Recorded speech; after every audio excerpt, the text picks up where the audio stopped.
Welcome to the Rise of the Trades podcast, the show dedicated to helping you to build, grow, and scale your trades or construction business. All rise for your host, Craig Wilkinson.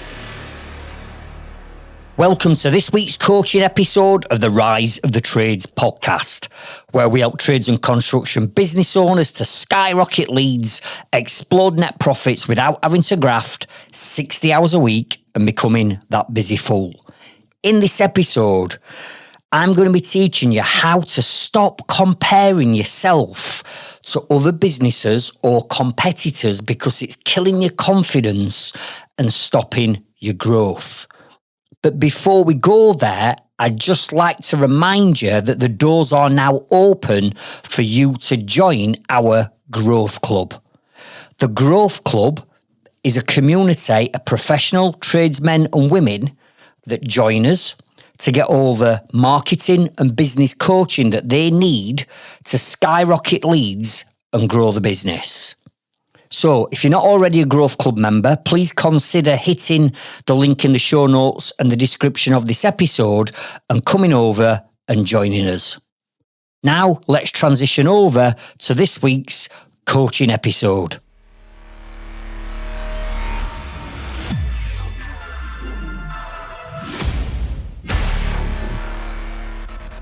We live in a world in this modern digital age where it's so easy to compare other people with where we're currently at in our business or in our life. And let's face it, we all know that a lot of what we see and hear out there is bullshit and it's fake.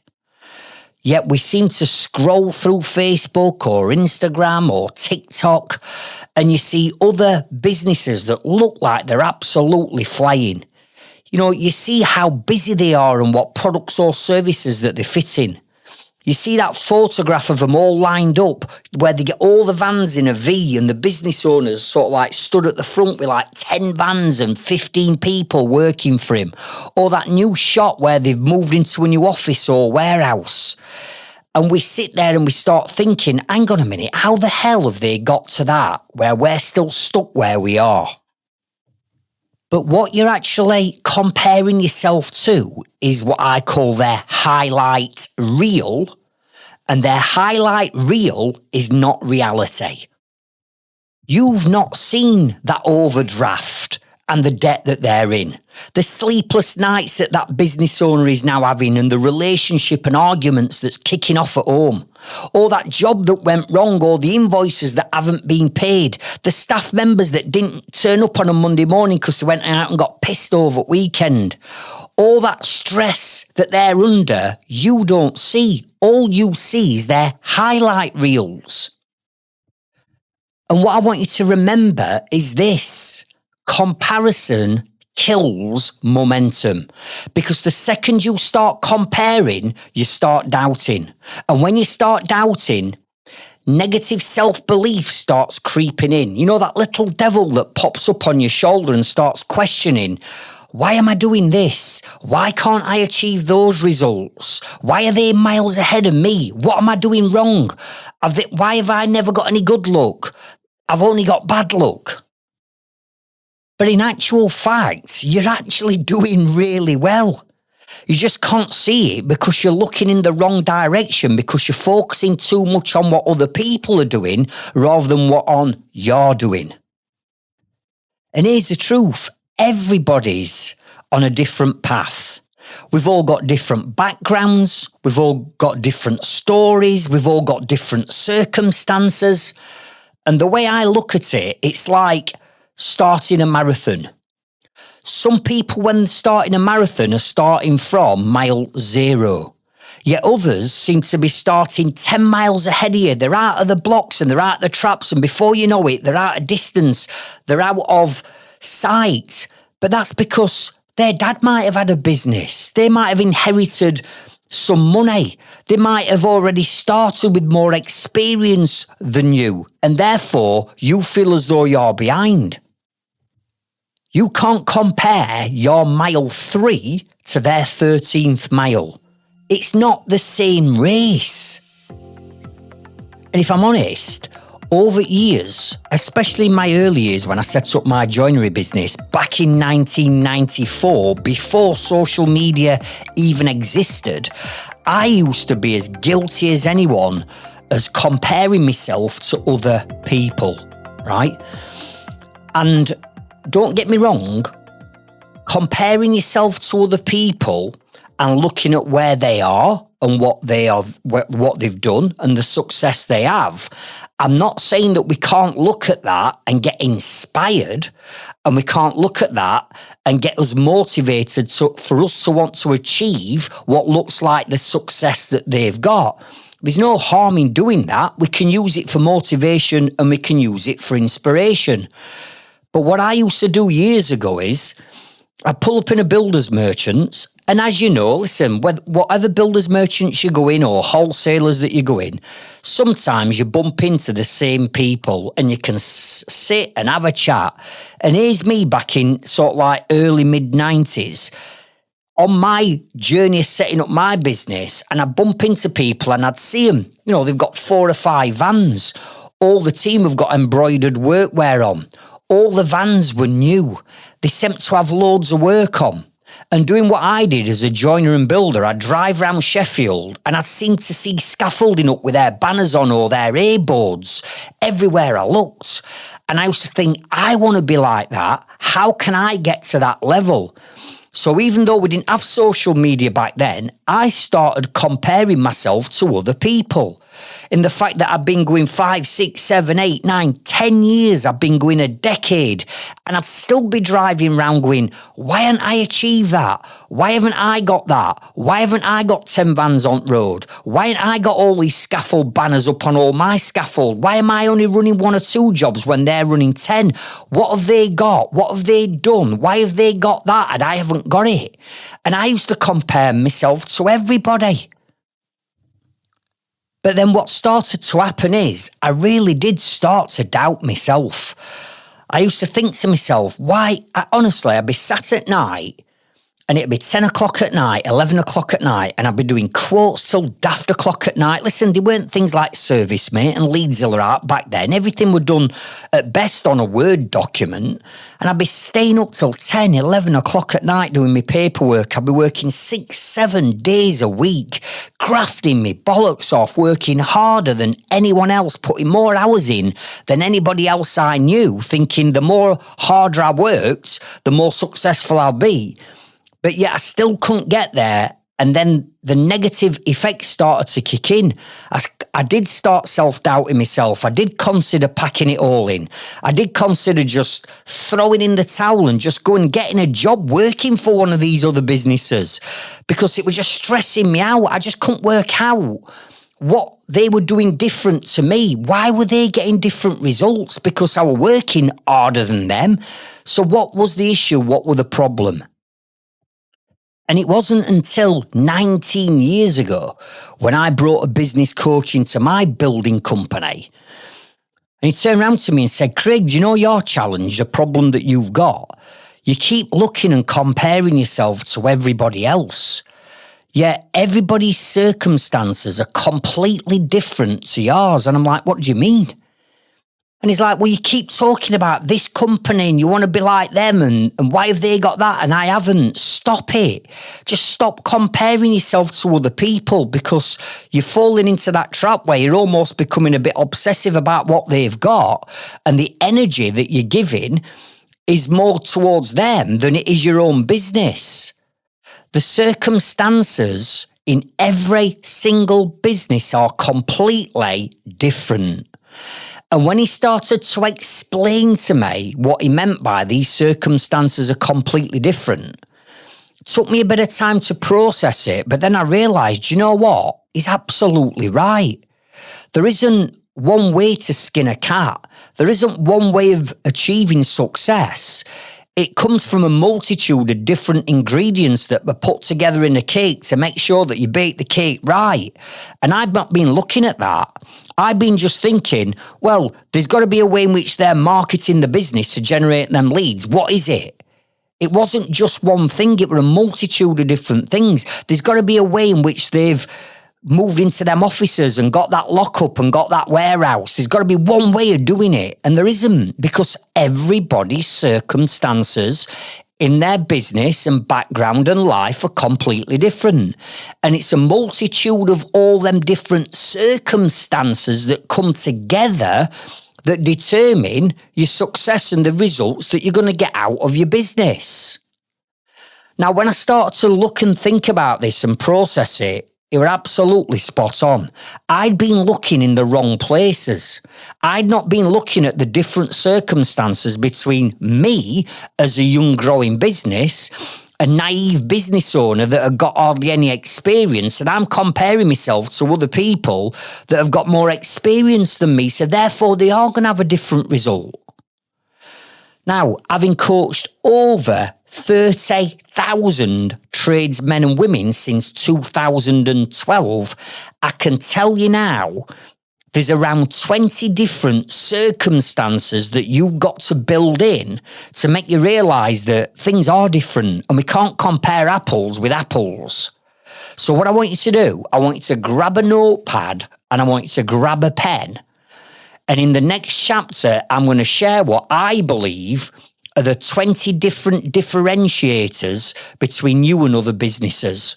And when you understand what these 20 are, and I explain it to you the way in which I'm going to explain it, hopefully the penny will drop for you too, and you'll stop comparing yourself to other people. You're not in business to compare yourself and judge yourself against other people. You're in business to compare yourself against you. You're just in competition with you. And the sooner you can get that into your mindset, the sooner you can move on. So grab a notepad, grab a pen, and let's get stuck in.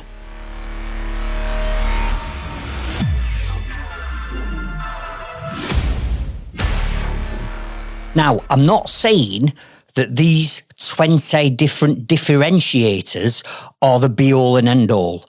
I'm not saying it's just these 20. There'll be a hell of a lot more than this. But I want to get my point across to you so you can see that there's that many different variations between you and other companies that you can't compare yourself to them, all right? So number one, write this down. They've been in business longer than you. In other words, they've got more experience, they've got more wool on the back, they've made more mistakes and learnt from them mistakes than you've ever done. So they're bound to be a little bit further in front of you because they've been in business longer. Number two, they've got more money behind them than what you have. You see, I used to compare myself to businesses that have been going maybe 10 years that have got 5 lads working for them and 3 vans on road. Yeah, I'd only just started my joinery business. I was skint, I'd got no money. All I did is have a bag of tools and scrape 300 quid together for about a 10th-hand rusty red van, transit van back in day. So they got more money behind them than I had. Number 3.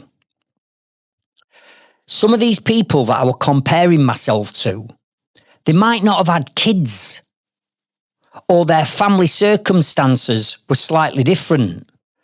When I set up my business in 1994, I got 2 babies. I got 2 young children under the age of 4-year-old.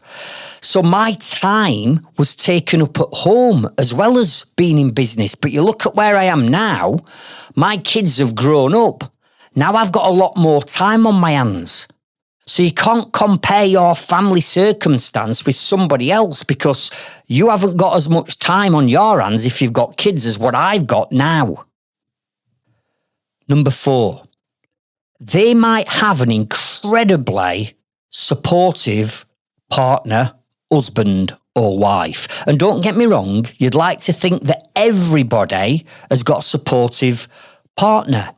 But in reality, coaching all these thousands of people, I know that not everybody, husband, wife or partner, is fully 100% and committed and supportive to your business, and that can play a massive negative effect.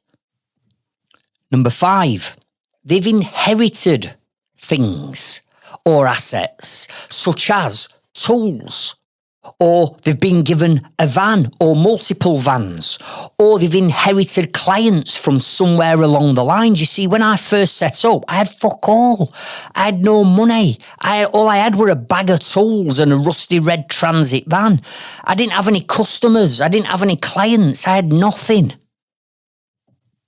Number 6, they work longer hours than you. They're prepared to sacrifice more than you're prepared to sacrifice to achieve success. You see, back in the day, don't get me wrong, I put the hours in, but again, what I'm saying is I had 2 young children that I had to, and a family that I had to give a lot of time up for. Now, I've got all the time in the world. I can sacrifice as much time as I want to any of my businesses, so you're never going to be able to keep up with me. Number 7, they've taken bigger risks in the business and in the life. And this is something that, particularly on my inner circle, I have 20 people on average in one of my inner circle groups. And from that group, there is a lot more people that are more risk rewarded or risk reversed. In other words, I look at the 20 people and there's some people who are prepared to run through brick walls and do anything. And then there's other people who aren't prepared to do certain things because they feel as though it's too much risk involved. Listen, we can't build and grow a successful business if we're not prepared to take maximum amount of risk.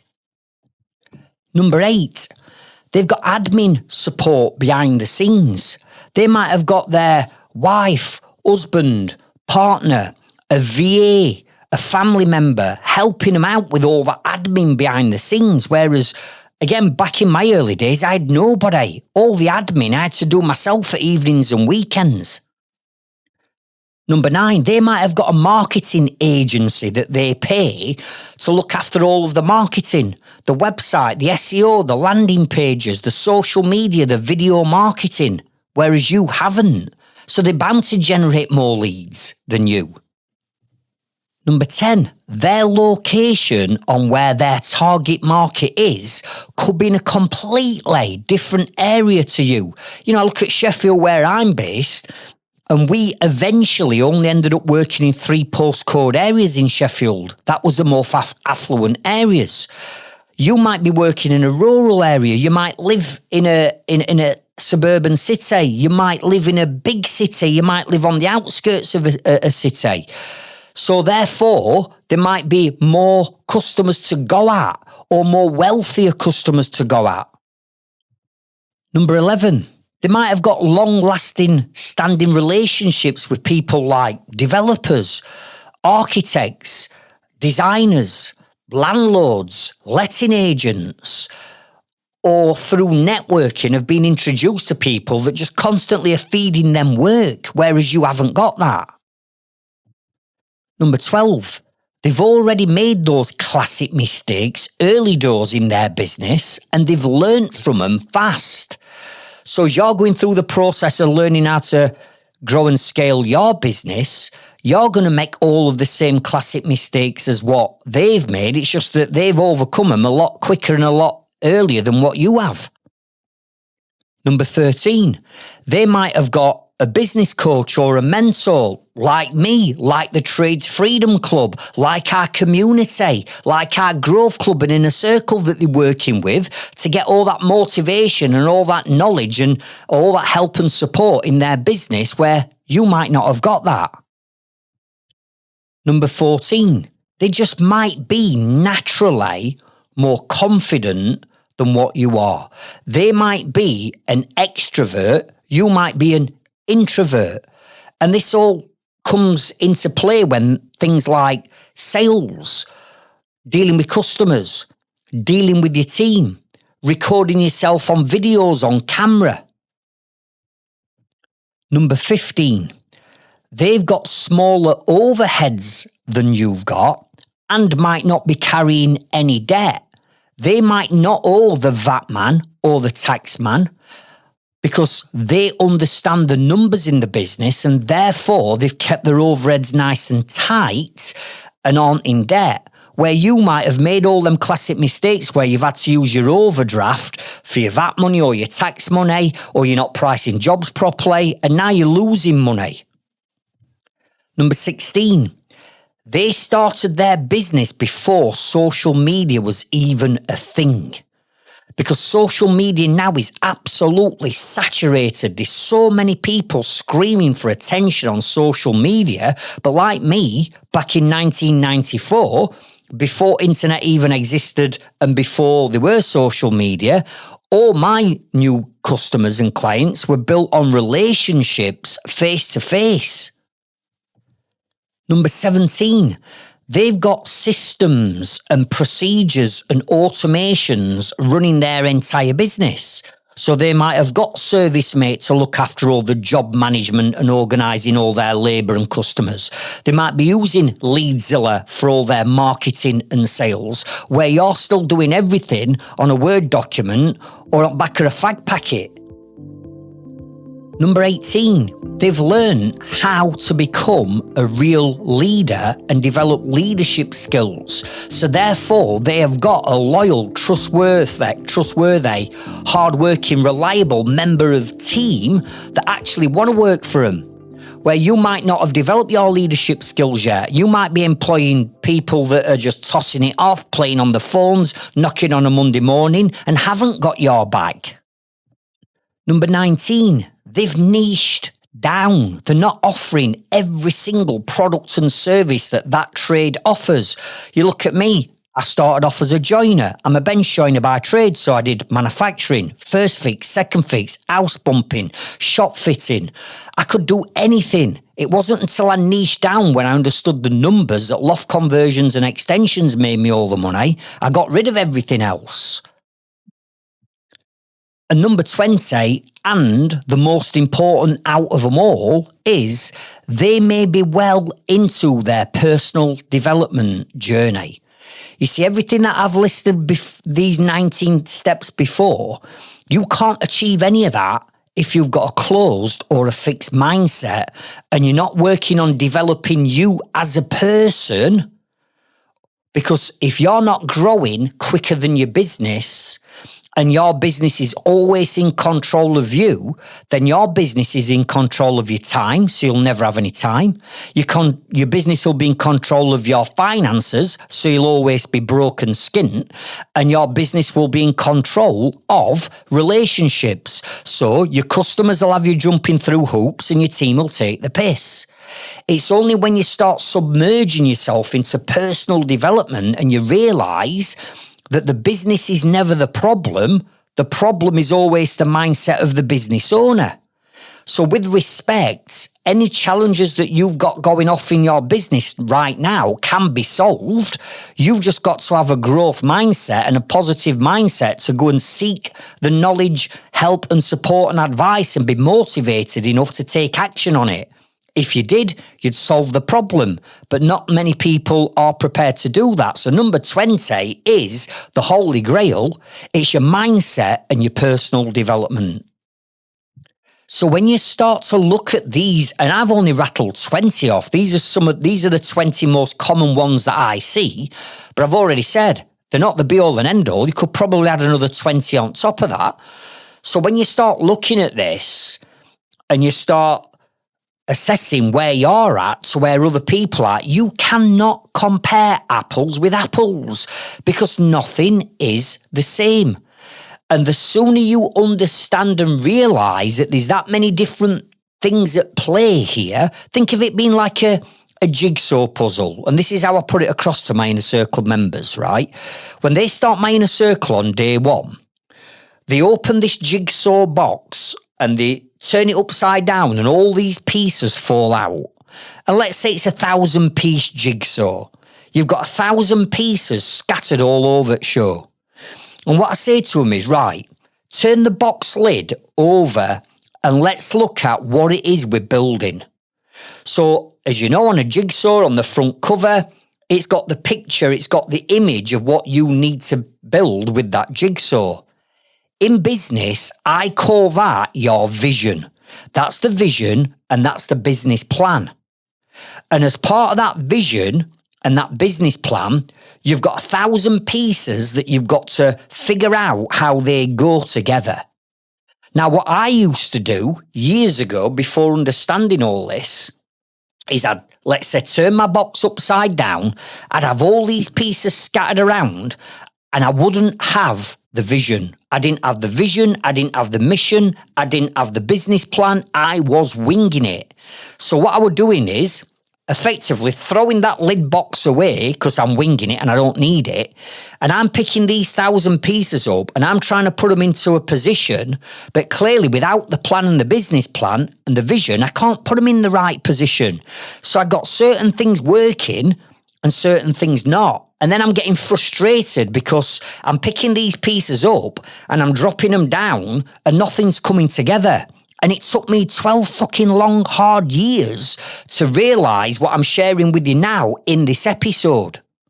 So what I want you to consider now is you've got the box, you turn the lid over, that's the vision. So you need to create your own vision of your business. You then need to create the plan of how you're going to pull that vision together. And I'm going to share with you a couple of podcast episodes that I want you to listen to shortly after this one that will help you pull your vision and your plan together. And it's the first thing that we do on the inner circle. The first thing we do is, right, let's create the vision and the plan. We do that, and then I'll say, right, here's what we're going to do. Rather than winging it, we're going to take the top two corners and the bottom two corners. So I want you to pick this up. First one is always mindset. Put that in top left. Then I want you to pick time management up and I want you to put that in top right. Then in the bottom left, I want you to put marketing. And then in the bottom right, I want you to put systems because that's the backbone of your business. So we'll go and work on them.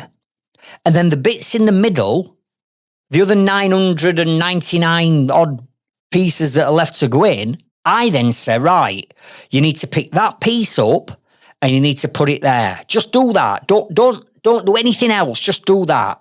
And they'll do it. And then I'll say, right, now we've done that. This month, we're going to pick this piece up and we're going to drop it there. Just do that. And all we do is we work on, every week, every month, we work on putting all these pieces of the jigsaw puzzle together. But bearing in mind, I've put over 30,000 of these together for other businesses, so I know how they come together like that.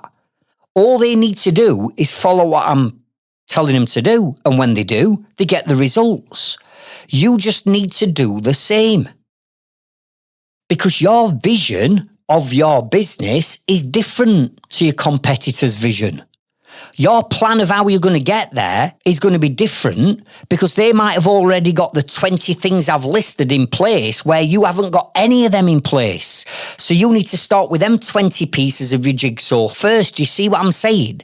So while ever we're comparing ourselves with other people, we're getting overwhelmed. We're having them limiting beliefs. We start questioning ourselves. Like I've said, we can use that for motivation to think, I want to be like that. I want my business to be at that size. I want the results and the reputation that that business has got.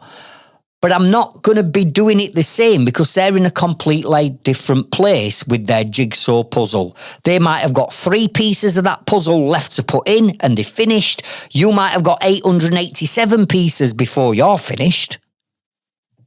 So I want you to go and listen to episode number 45 because in episode number 45, I teach you how to create a 12-month business vision, a 12-month business plan, and a 90-day action plan that technically will become your lid of your jigsaw. And then when you've done that, I want you to listen to episode number 76. Because in episode 76, I go through the exact strategy that if I were to set up another trades business, whether that be plumbing and heating, electrical, HVAC, joinery, builder, roofer, tiler, plumber, whatever, plasterer, if I were to set up a trades business today from scratch that made me money on day one, these are the 5 steps that I would implement into my business first and foremost. So that's episode number 76.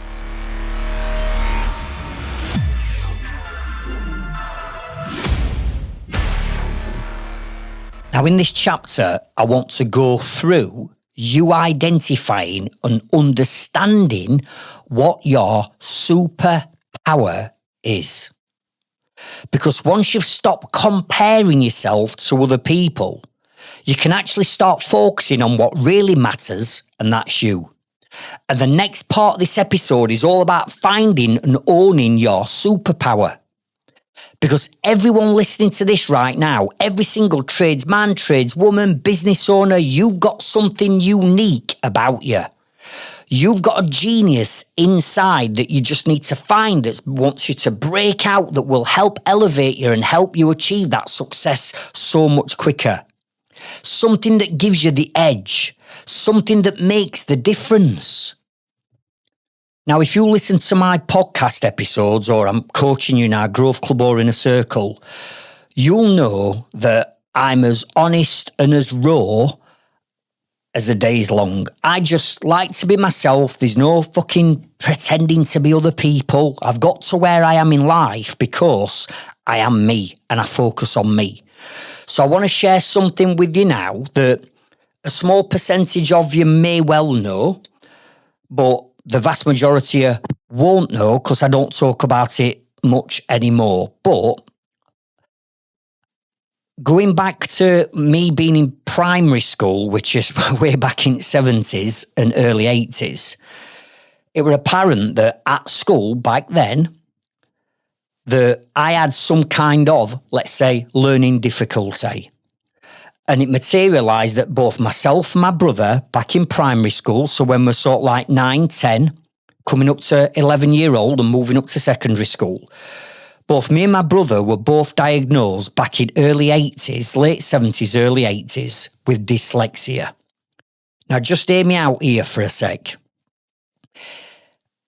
And I hope I'm not speaking out of turn when I say this, but in today's day and age, it just seems to be, I believe that it just seems that lots of children and adults now are always labelled with something. It's as though everybody's got something. And I'm not saying people haven't, but, you know, it's very common that on my inner circle, when people are applying and I'm interviewing them to see if I want to let them on, you know, I ask them, you know, have you got any difficulties? You know, what things do you think are weaknesses? And they'll say, well, I've got ADHD and I've got this and I've got that. And I say, right, I get it. I personally think now that everybody's labelled with having something. But you've got to remember, this is back in, I was born in 1970, right? So this is like 1979, right? And this dyslexia thing weren't around much then. It weren't as common as what it is today. ADHD and all that lot didn't even exist back then.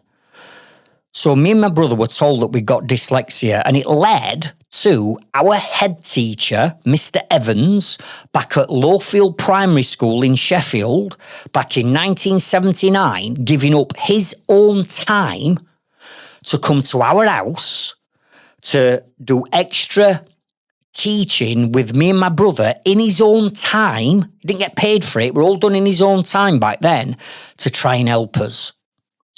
Now, when I moved up to secondary school, the school were aware of me having dyslexia, and where I struggled with dyslexia is I struggle writing. Don't get me wrong, I can write and I can read, but my spelling is absolutely hopeless because I can't sometimes, you know, like when you spell there, like what's over there and their belongings, things like that, I can't get right. It just mixes up in my head, right? Listen, I'm just being honest. Numbers, if you were to say to me, right, write this number down, this mobile number, and you ask me to write a mobile number down, I'd probably have to ask you 5 or 6 times to repeat it again so I can get the numbers in the right order. So obviously, when I went up to secondary school, I got dyslexia, and by the end of what would be in today's day and age, year 8, which back then when I were at school, it were year 2 in secondary school, I was put into something called BLS, which stood for Basic Literacy Skills. I was put in BLS, in my second year of secondary school, which meant I was taken out of all the science classes. I was taken out of all of the language classes like German and French and all that lot. And I will put in BLS, Basic Literacy Skills, where we're supposed to have gone to get extra help and support. But in all honesty, it was just an absolute fucking riot. It were a right toss off, right? So when I left school with no qualifications. In fact, the last 3 weeks of school for the last few exams, I didn't even go in. And I left school with absolutely nothing. And back then, the word that were used for thick kids back then was the word dunce. I was a dunce. And I wouldn't make anything in life because I wanted thick kids. I ended up getting a job as an apprentice joiner and became a brilliant joiner because I'm using my hands and it's all visual. I didn't have to use sort of like my English or my maths too much. It were all visual. And as long as I could read a tape measure, I were fine. So I became a bench joiner and then went on to set up my own business. Now, in them early years of me setting up my own business is me comparing myself to everybody else. And what the excuse I used to come up with to everything was the reason why, Craig, you're not as good as them, or the reason why you've not achieved this, that, or this, and why I'm comparing myself is, and I used to bring it back to an excuse, you've got dyslexia, because that's what had been drilled into me since I was 9 years old. You're not going to be able to do this or do that. So psychologically, and conditioned into my mindset was, I've got dyslexia, I'm thick, I'm a dunce, and I'm not going to make anything in life. I'm just a fucking grafter, right? And that's what I were, a grafter. But it wasn't until I'd been in business for some years, and all this were explained to me as I'm explaining to you today by my business coach about limiting beliefs and comparison. He actually said to me, listen, all this dyslexia bollocks is bullshit, right? You are the hardest working business owner, Craig, I've ever come across. And you've got certain things that you're not tapping into. You've got certain skills and certain, as I call them now, superpowers. So yeah, we know that you're not the best at this, and you're not the best at that, and you're not the best at that. But stop focusing on the things that you are told you're not good at. Let's start looking at all of the things that you are good at and the things that you outshine other people on. And nobody had ever said this to me, and I'm 30 odd years old. So he said, come on, let's get focused on all the things that you're good at. And we started to make a list of all the things that I were good at. And he's like, right, what we're going to do is we're going to play to our strengths.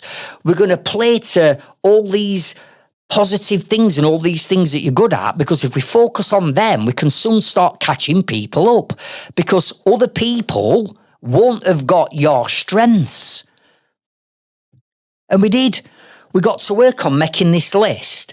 And he's right, like, one of your strengths, Craig, is literally your work ethic. You are fucking relentless. You never, ever, ever stop.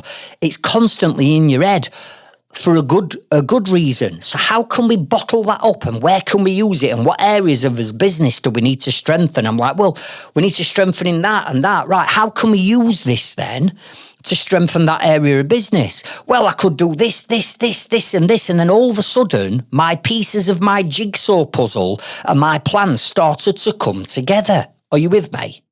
Now, here I am all these years later, and I've cracked it. I'm successful in business and life. You determine success, it's up for you. I've got enough money to do whatever I want whenever I want. So I've done incredibly well from a financial point of view. Time-wise, I can do what I want when I want. I've got an incredible family. I live in an incredible house. I've got incredible cars. I go on holiday whenever I want. I've nailed it, right? But it took me to home down on these superpowers that I've got, and then apply these superpowers into certain parts of my business that needed strengthening. So the point of why I'm saying this is this: you have got superpowers. You have got your own strengths.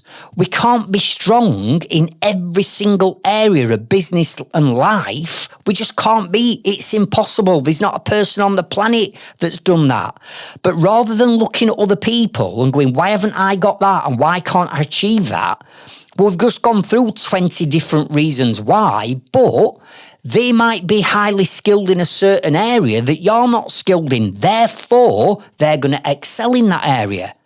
What you need to do is what I did, and that is get laser focused on what is your superpowers and how can we bring these strengths to the forefront of your business. So in this next chapter, I'm going to be sharing with you Craig's 10 dyslexic superpowers, right? And I know that might sound strange me saying that, but listen, I've embraced dyslexia and now I've turned it to my advantage, and I've helped many other people, hundreds of people with dyslexia, do the same. And I want you to do the same for you. I'm not saying you've got dyslexia. I'm not saying you've got ADHD. I'm not saying you've got this or that or that. I'm not saying that. What I am saying is you are unique. You are special. You've got your own ability to be incredible in certain areas. We've just got to find that genius inside, and we've got to find that trigger that's going to trigger that genius and bring it out. So grab your notepads and pens, and I'm going to share with you what my top 10 superpowers are.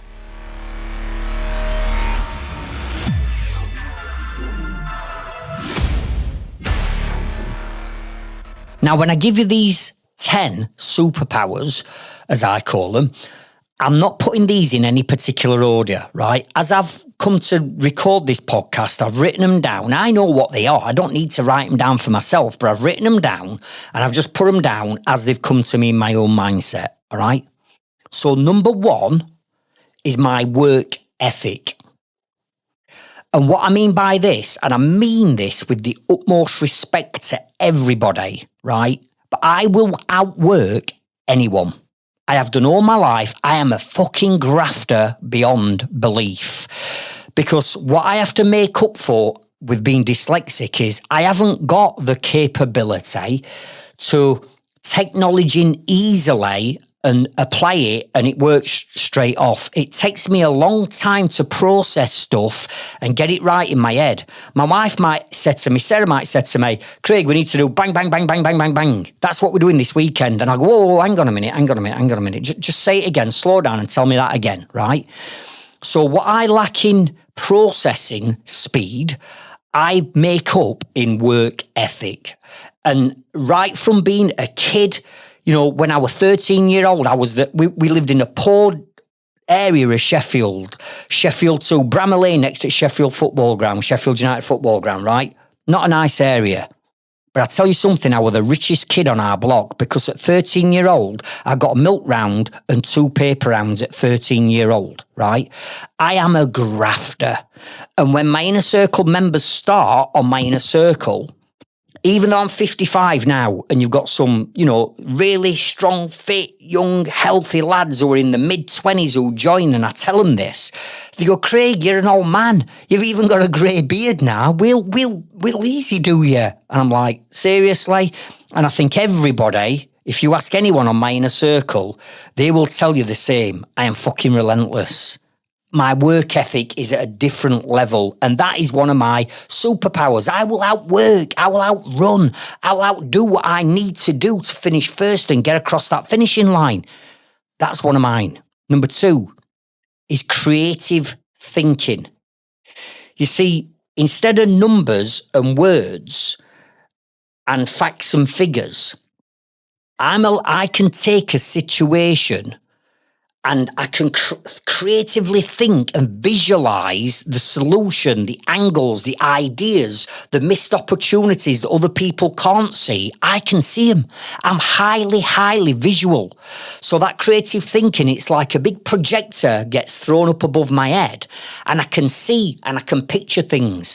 When I won Yorkshire's Businessman of the Year, nobody gave me a a prayer to win Yorkshire's Businessman of the Year. I was the underdog, but I visualised it happening. I went and bought my tuxedo. I wrote my winning speech and put it in my tuxedo pocket because I knew I was going to do it. The creative side and the creative thinking. People said to me, Craig, how have you come up with that? How can you build a system and a pipeline and a sales pipeline just by in 5 minutes, it's done? That would take me a month to build. Yeah, because that's because of my creative thinking. So my second superpower is that. Number 3, I've called communication. And what I mean by this is I speak from the heart, right? There's no scripts. There's no pretending. There's no looking at other people and trying to mimic other people. Listen, I'm good at communicating and it comes from the heart, the passion, the soul. If you've ever been to one of my events and you've seen me on stage, you'll see how I just get lost in all that passion while I'm on stage because I'm great at communicating things to people because of my passion, because I speak from the heart. I say it how it is. Yeah, sometimes it don't always work, but the majority of the time, people respect that. Number 4, I call resilience. You see, we've all got a story behind the scenes. We've all got skeletons in our closet, right? And I'm not going to unleash all my skeletons now. But let me just tell you now, the fights that I've had to come through and the adversity that I've had to overcome to get to where I am now, most people would have packed in years ago. But my resilience and my work ethic, I'm like a dog with a bone. When I've got a goal in mind, I'm not stopping until I've achieved that goal because my resilience to get to where I want to be is unbelievably powerful. And what I mean by this is I've had a lot of pain that I've had to go through since being a kid, right? And we've all had chapters in our life where something unravels. And I'm one of them. But the resilience of me breaking through each one of these challenges and problems and fights that I've had to overcome has led me to a point now where, listen, there's only one thing that can stop me from getting to where I want to be, and that is my own health and well-being. Because I'm not in control of that. But there's no obstacle, there's no hurdle, there's no wall, there's nothing that can be put in front of me that I will not get through. Because my work ethic and my resilience will get me through it. Number 5 is empathy. And what I mean by empathy is someone in my position, right, could quite easily act like Billy Big Bollocks, like some of them do on social media. You know, you'll never see me boasting about my car, right, and the cars that I've got. You'll never see that. Some people are selling, let's say what I do now, coaching on, look at my car, look at my house, I'm smoking a cigar, I'm on a private jet. Oh, for its bollocks anyway. They're only fucking staged jets and they've hired a car outfit day, right? You'll never ever see me boasting and bragging about what I've achieved because it's empathy. I know what the struggle feels like. I've been there, I've been through it. The whole purpose and the whole mission behind the Trades Freedom Club is for me to give you all the knowledge and guidance that you need to not make the same mistakes as I've made. I don't want you making them mistakes. I don't want you going through what I've been through and divorces and everything because I'm trying to grow my business. I don't want you to go through that. So empathy is something that I'm really big on. And I connect deeply with people because I'm not Billy Big Balls. I'm not brash and I'm not chucking money around and shit like that some people do. Because for me, that's disrespectful. That's like rubbing people's noses in it.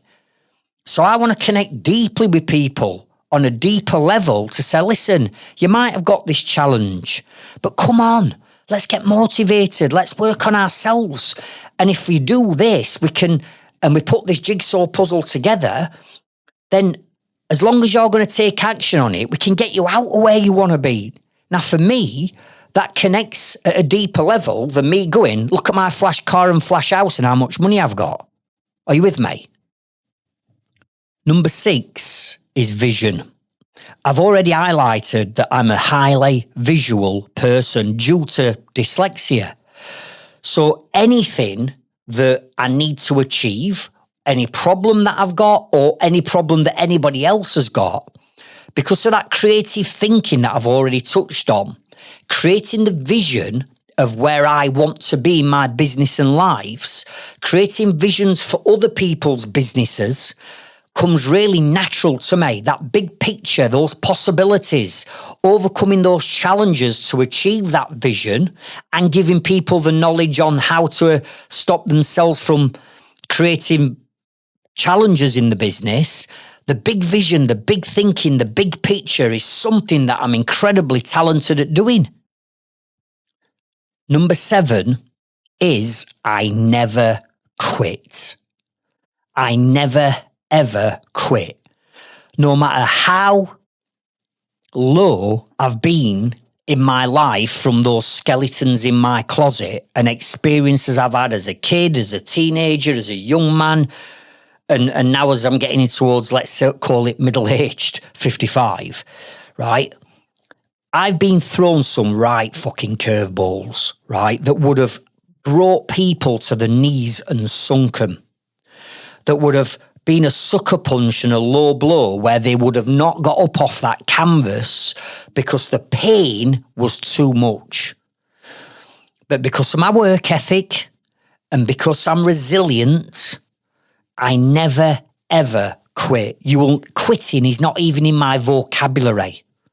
I don't quit on myself. I don't quit on my family. I don't quit on my members. I don't quit on my dreams. I don't quit on the people that I'm helping. Listen, if I've got to run through brick walls and tear 6-inch reinforced matter bar walls down with my fucking teeth and bare hands, right, then I'm going through it. There is nothing that's going to stop me because I do not quit. Yes, there's times that it's tough. Yes, there's times that have challenged that resilience. But deep down underneath it all, I'm not quitting. I just know that pain is temporary, but the sacrifice of quitting is going to last forever. So I do what I need to do to get through that pain and get to that other side. And we understand that new levels bring new devils, and that's what they're there for. The pain, the challenges, the obstacles, the hurdles they're put in front of us to make sure that we are ready for the next level. Because if we're not ready for the next level, the obstacles that are presented and challenges that are put in front of us are going to break us. And therefore, the law of attraction states that if you're not ready for that next level in business and life, you're not going to get let through. So it throws, law of attraction and life throw curveballs at you to see if you're ready to break through. Well, listen, I'm fucking going through. No matter what happens, I'm through. Number 8 is leadership. Leadership. I lead by example. When I say I'm going to do something, I commit to doing it, and I'm relentless, and the work ethic and the resilience and everything else is going to get me there. And if you speak to any of my inner circle members in particular and say, does Craig lead by example? When he says he's going to do something, does he do it? Is he going to help you overcome challenges? Is he going to do something first to prove to you that it can be done? And I'm guessing they're all going to say, absolutely. He's a machine. He never stops. He's relentless. So I'm a firm believer in, if you are wanting to build a team, let's say, to help you grow your business, which you're going to need because there's only 168 hours in a week and you can't fit everything in, you're going to need a team. And if you're going to need a team, you need to be a good leader to lead that team. So collectively, you can all work on putting that jigsaw puzzle together quicker than you could do on your own. But to do that, you've got to learn leadership skills. There are so many leadership skills that we need to learn, and I've had to develop that over years. But being a good leader and being a strong leader and leading by example is one of my superpowers. Number 9 is a focus on my strengths. And what I mean by that is, listen to what I'm sharing with you right now. all these 10 superpowers are what I'm really, really good at. So therefore, I double down on the things that I'm really good at. But I also know that I'm not perfect and there's certain things that I'm not as good at. But what I won't do is beat myself up about it. What I'll say is, right, if I'm not as good at this, I need to bring somebody else into my business that is good at that strength. So I look at everything as strengths and weaknesses. And what my job as a business owner is to do is build a team around me who's got the strengths that I haven't got. Because if all I did were bring people into my business that's got the same strengths or very similar strengths and superpowers to me, then how is that going to help the business grow? I've got the work ethic, I've got the creative thinking, I'm a great communicator, the resilience, the empathy, the vision, the never quit, the leadership, it's all there. So I don't need anybody else for that. What I need is people that I haven't got the strengths in. Are you with me? So I'm good at building a team where I'm highlighting, I'm not very good at this, therefore I need to bring someone in. That could be someone on books, it could be a subcontractor, it could be a freelancer, it could be a virtual assistant. I can outsource that side of the business, but I outsource and bring people into my business on the weak areas, and you need to focus on doing the same because you're not brilliant at everything.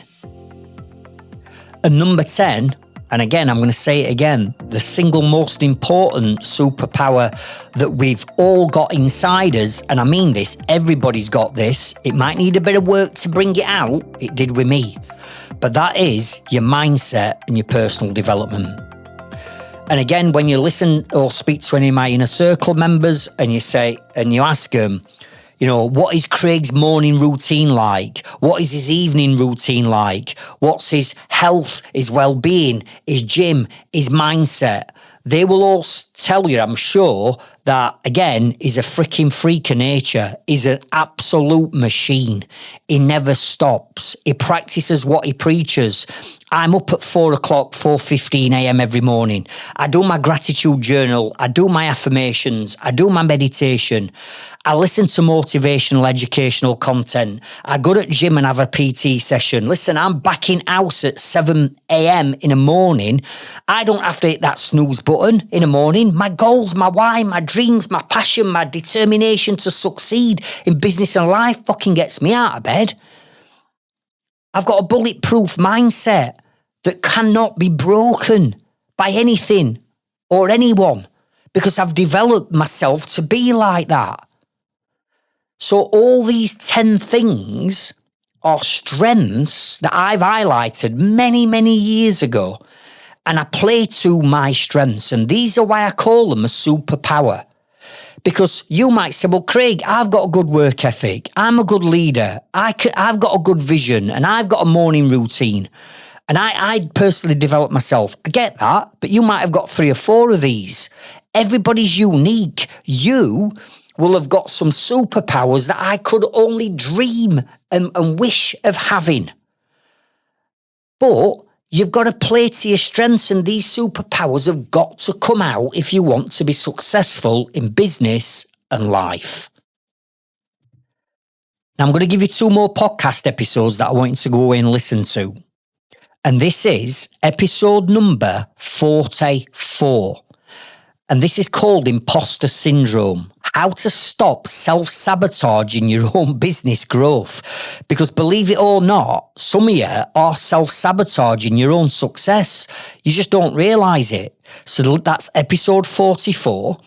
The next one I want you to go and listen to is episode number 50. And this is called New Levels Bring New Devils. How to break through those pressure points to move to that next level. In other words, when life and business are throwing curveballs at you and you've been hit with a low blow and that limiting belief kicks in that you want to pack it in or just get a job, it's so much easier, I'm going to throw in the towel, and you start questioning why you're doing what you're doing. Fuck that. Listen, you're not quitting. You are not quitting. You just have to understand how new levels bring new devils, and that's episode number 50.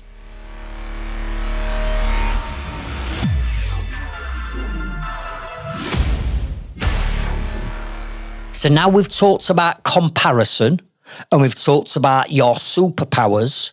Let's talk about taking action, because inspiration and motivation without action means absolutely nothing. So here's what I want you to do from this episode. Number one, I want you to write down the 3 people or businesses that you believe you've been comparing yourself to, and be honest. Then next to each one of their names, I want you to write down the reasons why their circumstances could be or are different to yours. And you'll quickly realise that it's not a fair comparison and you've not been comparing apples with apples. Then I want you to write down 10 things that make you different. 10 strengths, 10 superpowers, whatever you want to call it. You have got at least 10 things that you're brilliant at, and that is something that is unique to you. That's that genius that I talk about inside. So write those 10 down, and then let's get to work on improving and unleashing those 10 superpowers on the world. And then I want you to write down 5 new personal development habits that you're going to start to implement and introduce into your business and your life, right? Because all of this hinges on that one word, mindset. And we've got to make that conditional shift and change in our mindset, because if we can shift and change his mindset, we can shift and change his business and his life. So what 5 things are you going to add into your new, let's say, daily or weekly routine? That could be something like, do you know what? I'm going to get up an hour earlier every morning and start listening to some motivational or educational content on YouTube. It might be, do you know what? I'm going to stop drinking alcohol at night while I'm in house at home. I'm going to cut alcohol out at night. It could be, do you know what? I'm going to join gym again. I've joined 10 gyms and just packed them all in. It could be, do you know what? I'm going to start to write a gratitude journal. It could be a case of, I'm going to start to eat healthier and cut out the Greggs and the McDonald's and the Costa coffees throughout the day. All this is taking one step closer to achieving success. Either way, you've got to make this about your own race and not about other people's races. You've only got to win your own race. You're only in competition with yourself. You've just got to make sure that you are better than you were yesterday. Because the truth is this: if you get just 1% better every day, in 1 year's time, you will be unrecognisable. But if you spend the next year comparing yourself to everyone else, you'll never move forward. So next time you find yourself scrolling on social media, looking at someone else's business and thinking, God, they're miles ahead of me, just stop and remind yourself, you're not behind, you're just on a different path to them. Your race, your pace, your progress. And if you're listening to this thinking, do you know what, Craig, this is giving me kick up arse that I need, and you feel as though you need some extra help, support, motivation, not just from me, but from all of our Growth Club and Inner Circle members, please consider hitting the Growth Club link in the show notes and the description of this episode and come into our Growth Club, and let's help you achieve success and that full potential a lot quicker than you can do on your own. Final thing is, if I could ask you to either follow or subscribe to my podcast on whatever channel you're listening to this on. You might be on our website, you might be on YouTube, Spotify, Apple Podcasts, Amazon Music. If I could ask you to subscribe or follow the channel, and if there's an opportunity for you to leave a comment, I'd greatly appreciate it if you could leave me a comment and then I'll come back to you. Because every follow, every subscribe, every comment is going to help our algorithm, and therefore the platform will push our podcast episodes out to more tradesmen and women that need our help and support. And remember, the business is never the problem. The problem is always the mindset of the business owner. I'll catch up with you on next week's episode, and I'll meet you at the top. Thank you.